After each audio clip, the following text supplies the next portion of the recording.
Hello public, ये मेरा third video, lockdown का थर्ड वीडियो। लॉकडाउन के बाद क्या किया जाएगा या लॉकडाउन के बीच में हम लोग क्या करें। कल मोदी जी का भाषण सुना, उसमें उन्होंने कहा हमें आत्मनिर्भर बनना है, सेल्फ सफिशिएंट। बड़ी बात है। गवर्नमेंट कह रही है बहुत दिन तक वो सपोर्ट नहीं कर पाएगी, तो हम लोगों को अपना ख्याल खुद ही रखना पड़ेगा। सोशल डिस्टेंसिंग जैसी चीज़ और मास्क जो मोदी जी ने कहा है, उसका इम्प्लीमेंटेशन करना पड़ेगा। लॉकडाउन अभी पता नहीं कितने दिन और चलेगा, कितने पार्शियल लॉकडाउन्स होंगे। जब तक कोरोना की वैक्सीन नहीं आ जाती है तब तक कोई हल निकल नहीं सकता है, क्योंकि ये तो फ्लू है। और फ्लू मतलब ज़ुकाम। ज़ुकाम की कौन सी दवा है और ज़ुकाम कैसे रुक सकता है? अगर लोग खाते पीते हैं, चाहते हैं, पूरे दुनिया के कीटाणु नहीं मार सकते हैं। हम लोग दो काम कर सकते हैं। एक, कोरोना वायरस की वैक्सीन का इंतज़ार, और दूसरा अपनी इम्यूनिटी बढ़ाएं।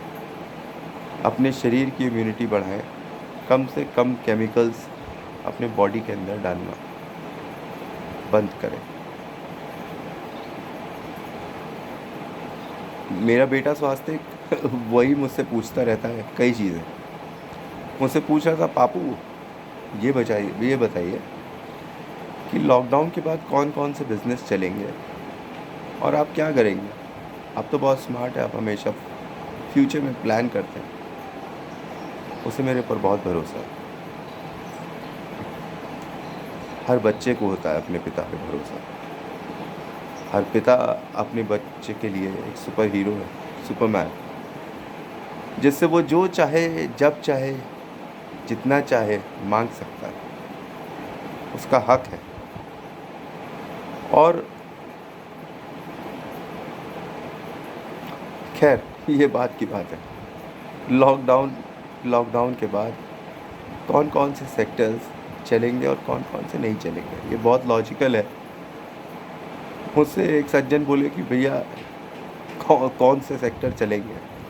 जिस हिसाब से काम हो रहा है उस हिसाब से, मेरे हिसाब से दवाइयों का सेक्टर, मेडिसिन का सेक्टर अच्छा चलेगा। एक हमारा पुराना सेक्टर जो कभी नहीं मरता, कई बार लोगों ने उसे किनारे कर दिया है, बट वो सेक्टर ज़रूर चलेगा। अब वो है एग्रीकल्चर। लोग सुनेंगे तो लोग कहेंगे यार अब खेती बाड़ी करेंगे क्या। भाई, खेती बाड़ी नहीं करेंगे, ऑर्गेनिक फार्मिंग भी एक सेक्टर है, जहाँ सब्जियाँ तेज़ाब में नहीं, केमिकल में नहीं उगाई जा रही हैं, जहाँ जो खाना है वो प्योर ऑर्गेनिक तरीके से उगाया जा रहा है। इसका बाज़ार बहुत अच्छा चलेगा, क्योंकि नोबडी विल वांट कि उनको कोई ये वायरस हो जाए और ये लॉकडाउन हो जाए और उनकी इम्यूनिटी कम हो जाए, या वो जानकर भी केमिकल खाते रहें।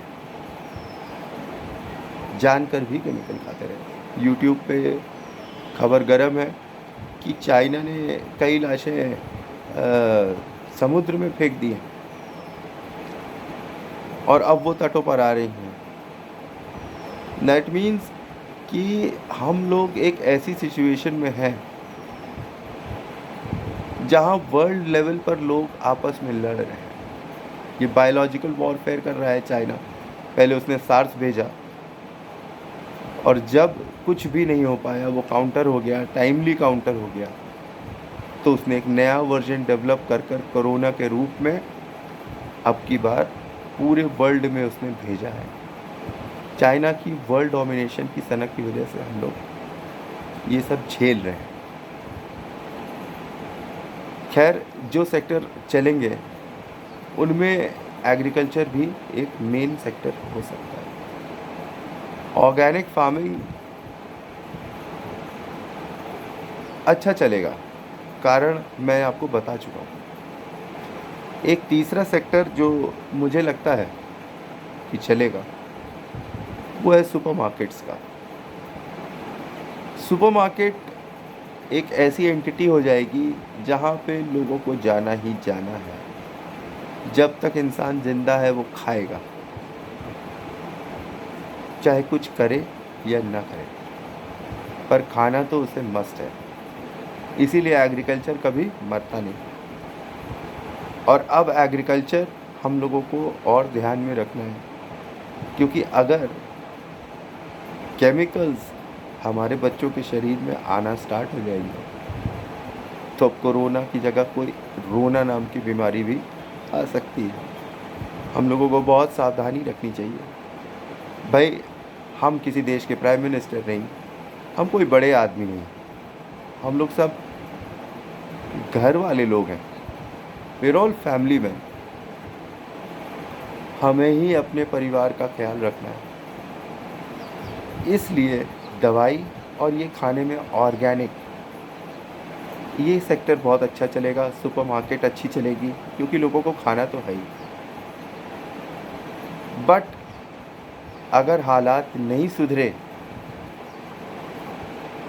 तो टेक्सटाइल सेक्टर ध्वस्त है, रेडीमेड का सेक्टर ध्वस्त। रेडीमेड गारमेंट्स हुए, मिनिमम टू मिनिमम जब तक लोगों के पास पैसा है घर में वो उसको खर्चा कर रहे हैं। पर एक टाइम आएगा, आज से 5 महीने बाद, 6 महीने बाद, कई लोगों के पास, कई लोगों का तो 2-3 महीने में ही आ जाएगा। बहुत सी जनता का है।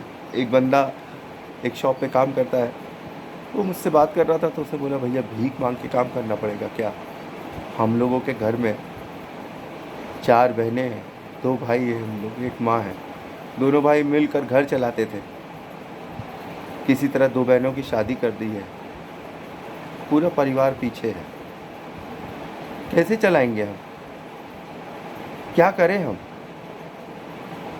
हम तो यहाँ शहर में आ गए और यहीं उनकी ज़िंदगी कट गई। उन्होंने क्या सेव किया? और इतने ढेर सारे लोगों के परिवार में 2 लोगों ने मिलकर बच्चों को पढ़ाया लिखाया, खुद अनपढ़ रह गए वो लोग। अब वैसे लोग जिन्होंने मेहनत कर कर, स्ट्रगल कर कर कुछ एक छोटा सा वजूद बनाया हुआ है, आज उनका वजूद बहुत ही कमज़ोर हो रहा है। आगे मार्केट अच्छी नहीं होगी, लोग हमेशा डरेंगे। कोरोना है भाई, रहने दो, फलानी जगह हॉटस्पॉट हो रहा है, जाएंगे नहीं। टूरिज़्म इंडस्ट्री एकदम बेकार हो जाएगी। होटल्स, रेस्टोरेंट्स, टेक्सटाइल इंडस्ट्रीज़, ये सब का बाजा बच जाएगा। टेक्सटाइल इंडस्ट्रीज़ में भी एक सेक्टर फिर भी चलता रहेगा, वो सेक्टर है हॉस्पिटल्स का। हॉस्पिटल्स का सेक्टर बेस्ट सेक्टर।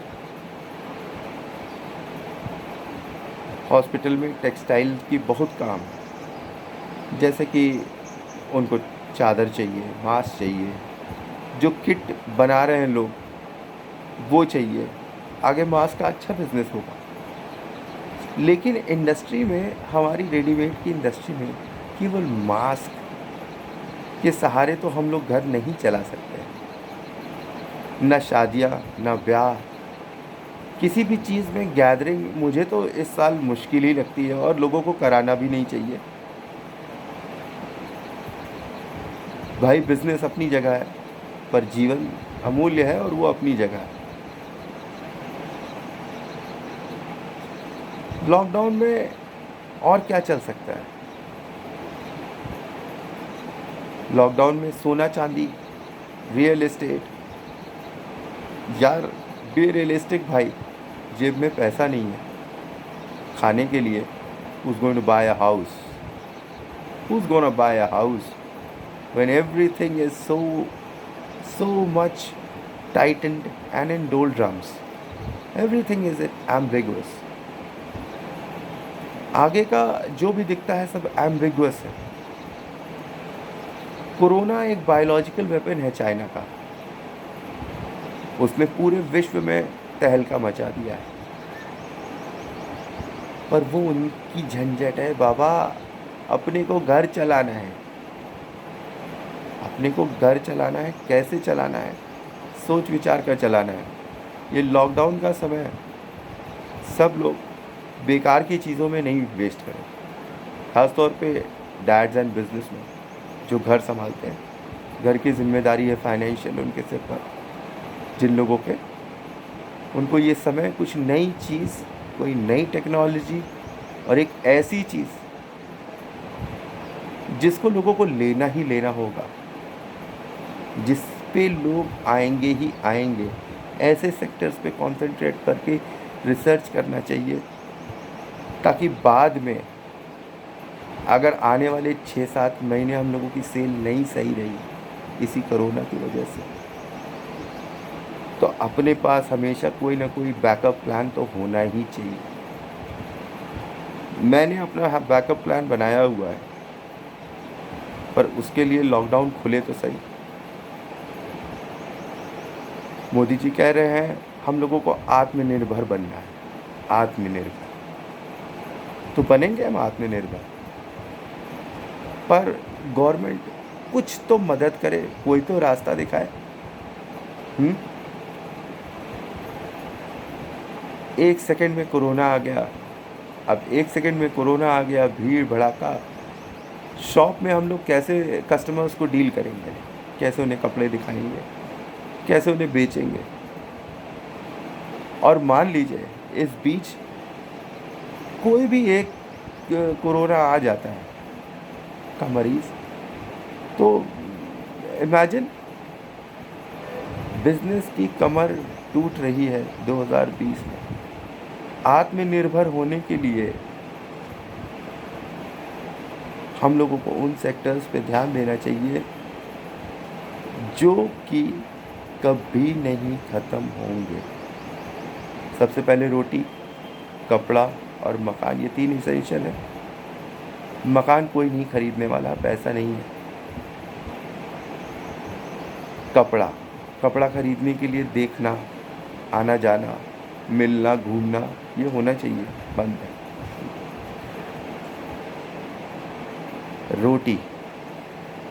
रोटी तो हम चाहे कुछ भी हो जाए खाएंगे ही खाएंगे। FMCG गुड्स, हॉस्पिटल में टेक्सटाइल्स के काम, कपड़ों के काम, लोगों का हाइजीन, सैनिटाइज़र बिजनेस,